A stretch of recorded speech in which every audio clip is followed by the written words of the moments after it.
Hallo en welkom hier by Formspace. Ons is vandag hier by RPO Limpopo se kongres in Pietersburg. Ons praat 'n bietjie met Dr. Johan Kloete van Wet2Farm. Ons gaan 'n bietjie hoor waar kom die idee vandaan, wat behels die produk self en hoekom is dit belangrik in 'n land soos Suid-Afrika waar siektes en inentings werklik maar noodsaaklik is. Kom ons luister 'n bietjie. Hallo oom, hoe gaan dit met oom? Goed, dankie Albert. Nee, dit gaan goed, dankie. Vertel my 'n bietjie, wat is Wet2Farm en waar kom die idee vandaan? So Albert, Wet2Farm is 'n maatskappy wat ons gestig het so 3 jaar terug omtrent. Ek self was in privaat praktyk in die industrie en ek het ook 'n lang paadjie geloop met naspeurbaarheid.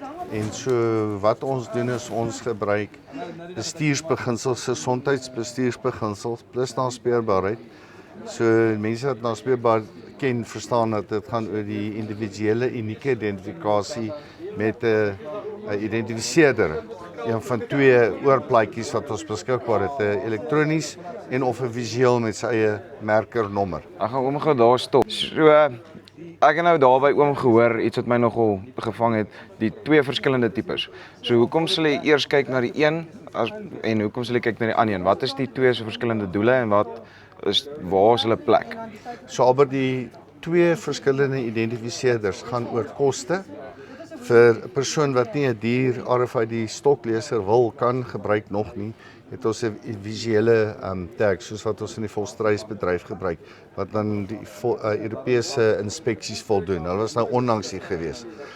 Dan dis die visuele een. Dis 'n goedkoper een. So dis amper soos jou standaard cattle tag. Ja, en hy het 'n unieke kode op wat ons opsit. So jy kan nie die veiligheidskode wat in hom ingebou is in sy 2 stafie kode, 2 barcodes wat ons van praat, kan jy nie voorspel nie. En so dit maak daai oorplaatjie uniek, maar dis baie meer koste-effektief. Jy het nie die hoë tegniese leesapparaat nodig, die RFID nie. Dan het jy 'n RFID wat die beste wêreld is.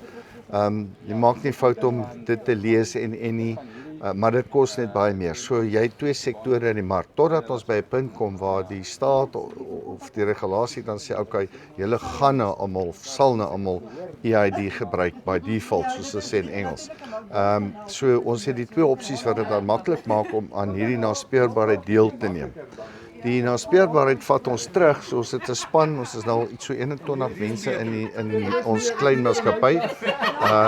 En ons gebruik 'n verskeidenheid van individue, van dieregesondheidstegnici tot voedingkundiges, tot persone met landbougrade en diereproduksie, selfs boere wat ons gebruik, wat ons dan natuurlik kyk wie is hulle en so en dan van hulle sluit by ons aan met hierdie diens. En die diens wat ons lewer gaan oor om die inentingsprogram te vat na die kalf. Ons wil die koei ook doen, maar ons begin maar meestal met die kalf. Want die kalf word dan binne 'n baie vinnige periode dan aan 'n voerkraal byvoorbeeld verkoop. En dit gee ware toegang, want ons voeg die beste pakkie antigene, dis die siektes, wat ons weet wat die voerkraal benodig, sodat daai kalf as hy daar inkom, het hy al klaar 'n pre-immuniteit in. So al ent hulle hom nou weer in, dis 100%, maar hulle inenting, as hulle hom sou doen van basis van 'n kalf wat geen inenting het nie, dan is daai kalf al 3-6 maande voor die ander kalvers in die mark. So die kraal wen baie daaruit, die produsent, die boer wen ook daaruit, want dit help die kudde gesondheid op te tel. So as ek reg verstaan, is dit amper soos jou kind koshuis toe stuur. Jy voer hom bietjie ietsie laat hy regmaak vir as hy daar inkom, dat hy redelik op bestand is en reg is vir wat van hom wag. Iets wat jy nou genoem het wat nogal redelik my aandag getrek het, is die prysverskil. Ja. In terme van jou rand per kilo wat jy kry op hierdie goeders wat verkoop word by veiling. So tel my 'n bietjie meer oor dit. So kom ons vat vir die kind scenario. So as jy kyk na 'n voertuig wat gediens word. Jy het die voertuig vat en jy verkoop hom. En hy het nie sy diensboekie in plek nie. Maar dan val jou prys. Dan val jou prys. So wat ons doen in 'n neutedop is amper dieselfde. So ons sit daai diensboekie, sy gesondheidsboekie in plek. En dit gee dan vir ons dat ons 'n premie kry. So albei wen. Ja, die voerkraal betaal meer, maar hy betaal vir die voordele wat hy uit dit uitkry. En die produsent wat die werk doen en die moeite doen en die insette doen en ons verifieringsspan as 'n derde party wat dan dit kom verifieer dat dit gedoen is en met sekere stel reëls wat ons toepas.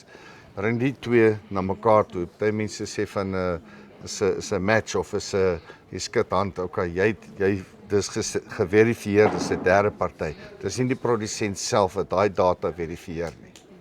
As hy daar het julle dit, al die pad hier van Limpopo af. Hilux sonder sy diensboekie verkoop jy so baie soos 'n Hilux nie. Al is hulle dieselfde jare, al is hulle dieselfde model. Die belangrike ding gaan oor om trek te hou van wat in jou bees ingegaan het en waartoe hy gaan op die einde van die dag, want dit bepaal op die einde van die dag wat se ekonomiese uittrekking jy daaruit kry. Dis Farm Spice, oor en uit.